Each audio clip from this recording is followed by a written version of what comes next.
Apakah Roy Suryo yakin akan memenangkan gugatan pra-peradilan yang ditujukan kepada Polda Metro Jaya terkait dugaan upaya paksa penangkapan dan penggeledahan di rumah Roy Suryo 19 Juni lalu?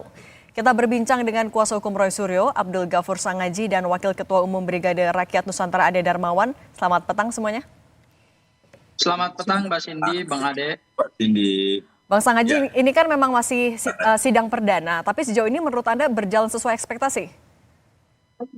Ya, alhamdulillah tadi sidang berjalan dengan lancar, dengan baik, karena termohon dan turut termohon bisa hadir langsung dalam sidang perdana tadi, dan kami harus menjelaskan kepada masyarakat bahwa termohon itu adalah Kapolda Metro Jaya, kemudian Dirkrim Polda Metro Jaya, dan penyidik pada Subdit Keamanan Negara Polda Metro Jaya. Jadi kami tidak menarik Presiden Republik Indonesia Bapak Prabowo. Kemudian juga turut termohonnya adalah Kepala Kejaksaan Tinggi DKI Jakarta, Kepala Kejaksaan Negeri Jakarta Selatan, dan Jaksa Penuntut Umum. Ya, kami kenapa memasukkan termohon, turut termohon? Karena ini untuk melengkapi syarat formil. Ya, kami mengkhawatirkan jangan sampai di dalam kita memasukkan suatu permohonan ada cacat formil namanya, aspek formil terkait dengan kurang pihak. Nah, itu yang tadi kami antisipasi dengan menarik turut termohon, tetapi objek permohonan pra-peradilan ini tidak berkaitan dengan kewenangan dari pihak kejaksaan, hanya berkaitan dengan kewenangan dari pihak Polda Metro Jaya dalam melakukan penyidikan, dan dalam penyidikan tersebut ada upaya paksa yang dilakukan penyidik Polda Metro Jaya berupa penangkapan, penahanan, dan penggeledahan. Nah, Bang Sangaji, Bang Sangaji, tapi kan Bung Roy Suryo juga tadi sempat menyinggung bahkan bahasanya adalah adanya intervensi. Kalau menurut Anda ini sebenarnya siapa dan buat apa memang intervensi sebuah sidang pra-peradilan? Ya, justru intervensinya itu datang dari pihaknya Bang Ade Darmawan. Ya, siapa Bang? Tadi ada 2 orang dari kubu tim hukum Merah Putih Pak Joko Widodo yang kemudian tiba-tiba masuk di dalam persidangan pra-peradilan, ya, dengan alasan ingin menjadi termohon intervensi, ya. Nah, itu dilakukan oleh Pak Suhadi kalau saya tidak salah tadi, kemudian sama seseorang lagi, tiba-tiba mereka masuk dan memohonkan itu.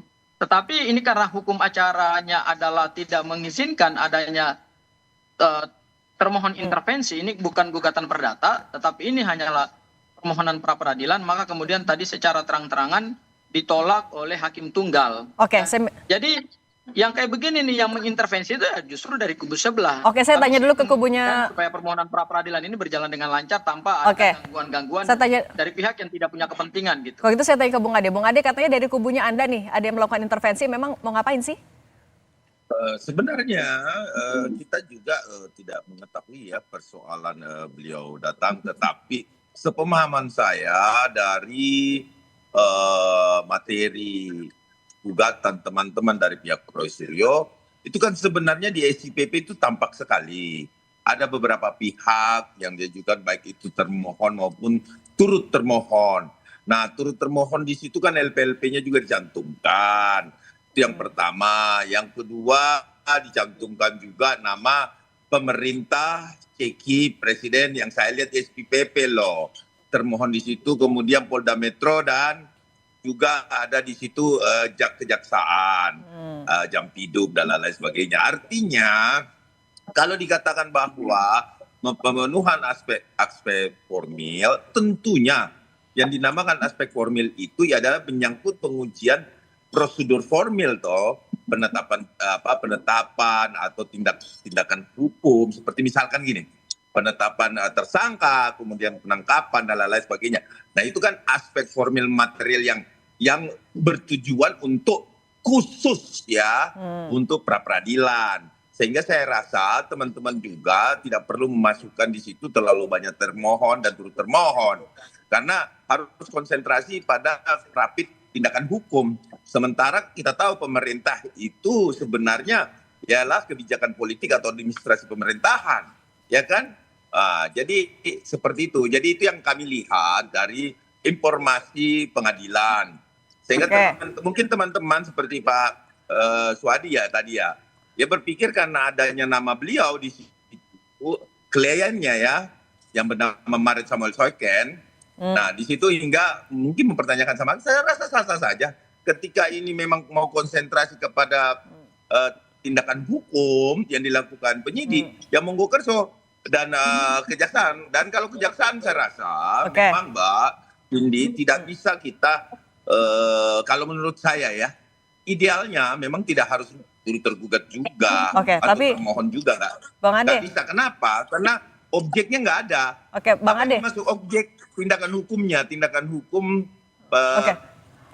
penahanan mungkin, ya kan, penangkapan mungkin sebentar saja. Tapi pertanyaan awal juga belum terjawab soal adanya intervensi. Anda merasa itu memang ada upaya intervensi dari kubu Anda? Jadi memang bukan persoalan intervensi dalam artian intervensi mendatangi hakim kemudian mengatakan ini tidak boleh diterima, tidak seperti itu. Yang dimaksud dengan gugatan intervensi adalah yang benar kata Bang Sangaji tadi, bahwa itu hanya dikenal di gugatan perdata. Berarti tidak punya kepentingan politik juga untuk mengganggu jalannya sidang ya Bang? Oh tidak ada alasan bisa diganggu kalau khusus untuk rapid. Kenapa saya bilang begitu? Karena para pihaknya itu memang jelas. Sekali lagi saya sampaikan, penetapan tersangka atau tindakan hukum yang dilakukan penyidik. Dan yang bisa melakukan itu cuma dua, yaitu Kepolisian Negara Republik Indonesia dan juga adalah kejaksaan. Nah, pemerintah juga nggak boleh dilibatkan dalam situasi seperti ini. Kenapa? Tidak ada di situ, di dalam kewenangannya untuk melakukan tindakan hukum.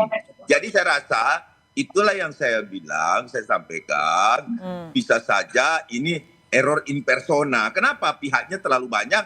Nah, kalau kurang pihak juga, bisa juga nggak dipenuhi gitu. Benar kata Bang Sangaji. Saya tanya langsung aja ke Bang Sangaji ya Bang Ade. Tidak ada pihak ya. Saya tanya ke Bang Sangaji. Bang Sangaji, jadi sebenarnya termohonnya siapa aja sih? Memang ada presiden dan pemerintah?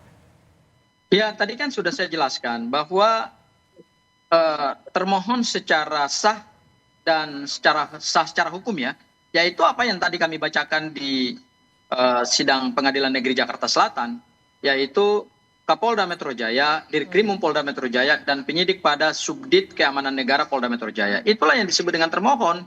Jadi tidak ada pihak-pihak lain yang kemudian menjadi termohon dalam perkara ini. Kemudian ada juga turut termohon. Turut termohonnya tadi yang saya jelaskan. Kepala Kejaksaan Tinggi DKI Jakarta, Kepala Kejaksaan Negeri Jakarta Selatan, dan kemudian adalah Jaksa Penuntut Umum pada Kejaksaan Negeri Jakarta Selatan. Jadi hanya itu yang disebut sebagai termohon dan turut termohon. Nah, kami tadi melihat bahwa intervensi yang dilakukan oleh Pak Suhadi berupa ingin masuk sebagai termohon intervensi, saya kira itulah yang kemudian salah alamat. Ini kan permohonan pra peradilan, yang dipersoalkan itu adalah kewenangan, bukan hak hukum. Ya, makanya tadi Hakim Tunggal memberikan masukan kepada Pak Suhadi bahwa permohonan intervensi untuk menjadi termohon intervensi itu kemudian tidak dikabulkan karena terkait dengan laporan-laporan dari Lecumanan, Andi Kurniawan, Samuel Sweken, ya itu hanya disebut saja, tetapi kan bukan berkaitan dengan penerapan hukum dari sisi mereka. Jadi pra peradilan itu hanya hubungannya dengan penggunaan kewenangan, dan kewenangan itu adalah kewenangan yang diatur oleh KUHP. Jadi saya pikir teman-teman ini kalau mau mengintervensi suatu proses hukum secara sah harus mempelajari dulu ini gugatan perdata atau permohonan pra peradilan. Ya. Kalau gugatan perdata dimungkinkan hadir sebagai penggugat intervensi ataupun tergugat intervensi atau turut tergugat intervensi, monggo silakan. Tetapi karena ini pra peradilan, yang diuji itu adalah kewenangan sesuai dengan hukum acara pidana. Jadi saya kira lagi-lagi akhirnya persoalan ini akhirnya kami melihat bahwa selama ini ya model-model dari tim pendukung Pak Jokowi ya begini nih, suka mengglorifikasikan sesuatu yang sebenarnya sesuatu itu mereka tidak punya legal standing gitu. Nah, saya kalau itu minta tanggapan soal pernyataan terakhir tadi. Ya, Bang aja gitu loh. Bang Ade, katanya suka sebentar Bang Sangaji. Bang Ade tadi katanya kubu Anda suka glorifikasi. Sesuai dengan KUHP gitu. Bang Ade? Ya, gimana Mbak Cindy? Tadi kalau kata Bang Sangaji, kubu dari Pak Jokowi suka glorifikasi sesuatu. Anda merasa itu adalah pernyataan yang valid? Wah, saya rasa itu tuduhan yang tidak mendasar. Kenapa seperti itu? dasarnya Pak Suhadi mungkin, Pak C. Suhadi ya, berangkat ke sana jelas di dalam dia mendapatkan informasi dari SPPP. Kan itu tidak mungkin bohong juga SPPP itu. Itu publik kok. Jadi isi dari materi gugatan juga kan ada di situ.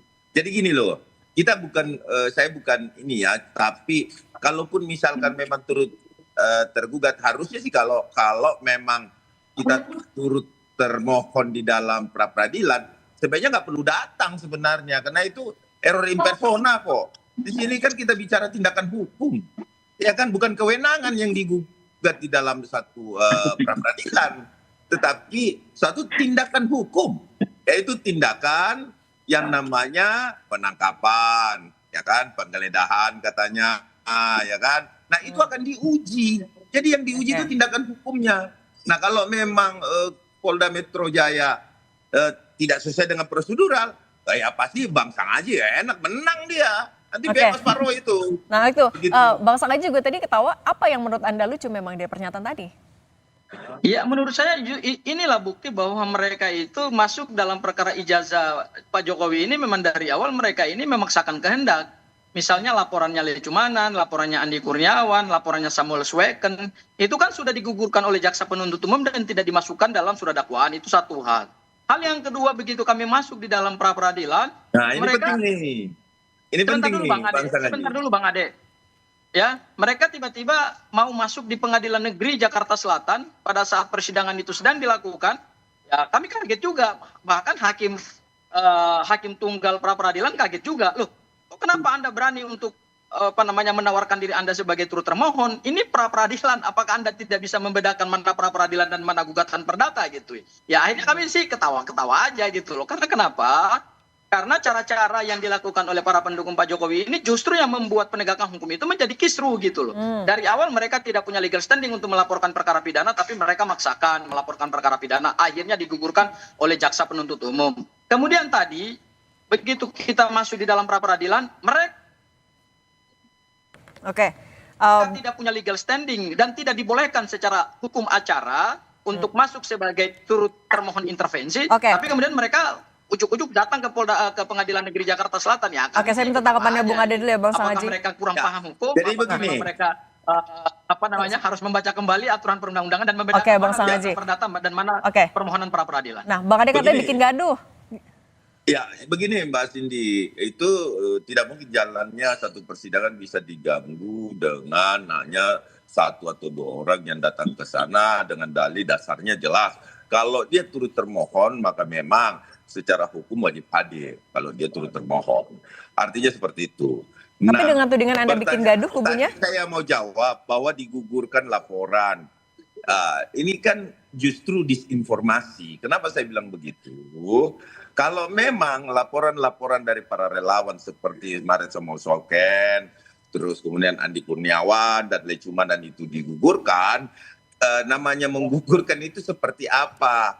Apa bentuk instrumennya, SP3 kah? Atau surat pemberhentian penuntutan kah? Nah, saya rasa juga Bung Sangaji akhirnya saya bilang, Anda baca dong penghentian. Anda baca dong pemberhentian penuntutan. Apa instrumennya tiba-tiba dikesampingkan. Sementara laporannya naik sidik. SP2HP-nya ada instrumennya. Jadi saya rasa kita tidak perlu kita saling menuding bahwa si A, si B, si C ini salah dalam pendapat. Kita jalani saja. Kalau memang dikesampingkan ya toh nanti akan kelihatan kok.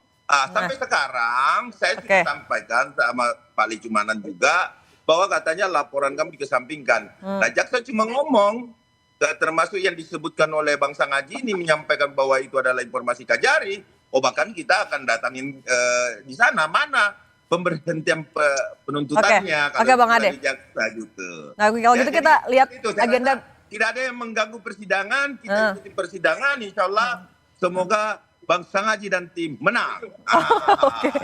Ya udah, ini juga baru sidang perdana hari ini ya. Masih ada 6 hari kerja lagi nih ke depan. Kita lihat putusannya. Terima kasih Bang Ade Darmawan, Bang Sangaji.